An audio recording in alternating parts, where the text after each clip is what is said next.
आज हम लोग करंट अफेयर्स के 5 क्वेश्चन डिस्कस करेंगे। इसमें कुछ क्वेश्चन परंपरागत हैं जो एग्ज़ाम में पूछते हैं। अभी हम लोग पहला क्वेश्चन लेते हैं जो बहुत ही महत्वपूर्ण है।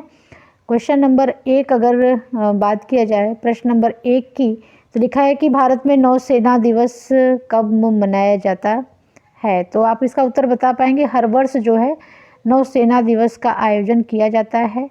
और कह रहा है, ए कह रहा है 4 दिसंबर, बी कह रहा है 5 दिसंबर, सी कह रहा है 6 दिसंबर और डी कह रहा है 7 दिसंबर। इसमें से एक ही राइट आंसर हो गए तो आप मुझे राइट आंसर बता पाएंगे। उम्मीद है कि आप राइट आंसर सही बताएंगे, तो आप मुझे इसका राइट आंसर बताइए। चलिए, 7 दिसंबर नहीं होगा, जिन्होंने बताया गलत है। 6 दिसंबर नहीं होगा, 5 दिसंबर भी नहीं होगा। इसका राइट आंसर है 4 दिसंबर को नौसेना दिवस का आयोजन प्रत्येक वर्ष किया जाता है। तो ये आपका हो गया पहला क्वेश्चन। अभी दूसरा क्वेश्चन लेते हैं कि भारत के नौसेना प्रमुख कौन हैं। ए कह रहा है, ये जितने भी वनडे या अन्य परीक्षाएं होते हैं यहाँ से एक प्रश्न आते ही आते हैं। तो admiral R Hari Kumar, admiral Shri R K Kumar, admiral S Kumar, उपरोक्त में से कोई नहीं, कोई एक ही होगा। सारे आंसर नहीं होंगे तो डी तो ऐसे ही बाहर हो जा रहा है। सी को बाहर कर देते हैं, बचा ए और बी। इन दोनों में से कोई एक राइट आंसर होगा। इसका राइट आंसर बी नहीं होगा, इसका होगा आर हरि कुमार जो है इस समय नौसेना के प्रमुख हैं।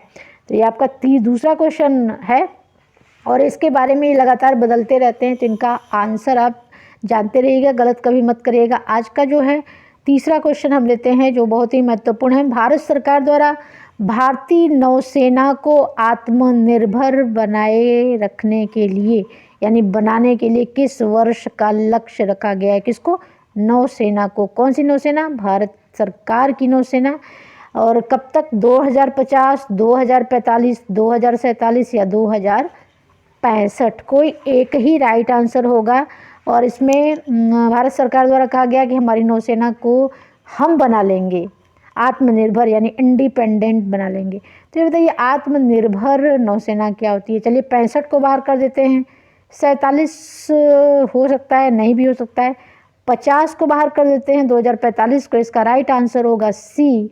1947 तक भारत की नौसेना को आत्मनिर्भर बनाने का भारत सरकार का लक्ष्य है, इसलिए इसका राइट आंसर सी होता है। बाकी जिन्होंने 50 लगाया होगा गलत है, 45 गलत है, 65 गलत है। चलिए अभी हम लेते हैं चौथा क्वेश्चन, बहुत ही महत्वपूर्ण। दिसंबर 2022 में सुंदर पिचाई को किस पुरस्कार से सम्मानित किया गया है? बता पाएंगे इसका राइट आंसर? ए कह रहा है पद्म भूषण और बी कह रहा है पद्म विभूषण, सी कह रहा है पद्म श्री और डी कह रहा है उपरोक्त में से कोई नहीं। तो डी को बाहर करते हैं, बचा 3 यानी पद्म श्री, पद्म विभूषण, पद्म भूषण। कोई एक ही होगा। तो चलिए इसका राइट आंसर मुझे बताइएगा। चलिए पद्म विभूषण नहीं होगा, पद्म श्री नहीं होगा, इसका राइट आंसर होगा पद्म भूषण। आपको बताएं कि सुंदर पिचाई कौन है। ये तमिलनाडु में इनका जन्म हुआ है, तमिलनाडु के मदुरई में, बहुत अच्छी जगह है। इस समय हम काशी तमिल संगमम का आयोजन काशी में किया जा रहा है। यहाँ पे तमिलनाडु की बहुत फेमस चीज़ें वहाँ पे दिखाई जा रही हैं। तमिलनाडु में एक जगह है मदुरई, बहुत अच्छी जगह है, यहीं पे इनका जन्म हुआ है। किसका? सुंदर पिचाई का। बहुत पढ़े लिखे योग्य हैं।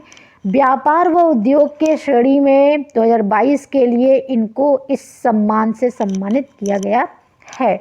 आप मुझे बताइएगा सुंदर पिचाई क्या करते हैं, किस फील्ड में इन्होंने महारत हासिल की हुई है। और आज का 5वां और लास्ट क्वेश्चन, केंद्रीय प्रदूषण नियंत्रण बोर्ड, केंद्रीय प्रदूषण नियंत्रण बोर्ड की बात कर रहा है और ये कह रहा है कि ये बोर्ड द्वारा स्वच्छ सर्वेक्षण 2022-23 में वाराणसी शहर को कौन सा स्थान प्राप्त हुआ।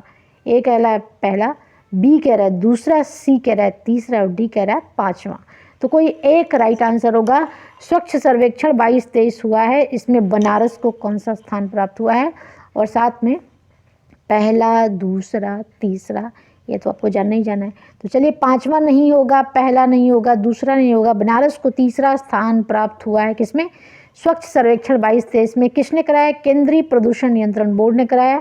और आप मुझे बताइएगा केंद्रीय प्रदूषण नियंत्रण बोर्ड की स्थापना कब हुई थी, इसका हेडक्वार्टर कहाँ पे है, उसके चेयरमैन कौन है और यही काम करता है स्वच्छ सर्वेक्षण कराता है। और आपको बताएं 10 लाख से अधिक जनसंख्या वाले लगभग 10 लाख से अधिक जनसंख्या वाले लगभग 131 शहरों को सम्मिलित किया गया, लेकिन 123 शहर ही सर्वे के मानक को पूरा कर पाए। इसलिए 123 शहरों को शामिल करते हुए शहरों के मानक को लिया गया और बनारस को तीसरा स्थान दिया गया। तो पहला दूसरा स्थान आप मुझे बताइएगा कि सबसे स्वच्छ शहर कौन सा है और केंद्रीय प्रदूषण नियंत्रण बोर्ड की स्थापना कब हुई थी। तो आज के 5 क्वेश्चन के साथ हम विदा लेते हैं, फिर मिलेंगे 5 क्वेश्चन के साथ। अपना ध्यान रखिएगा।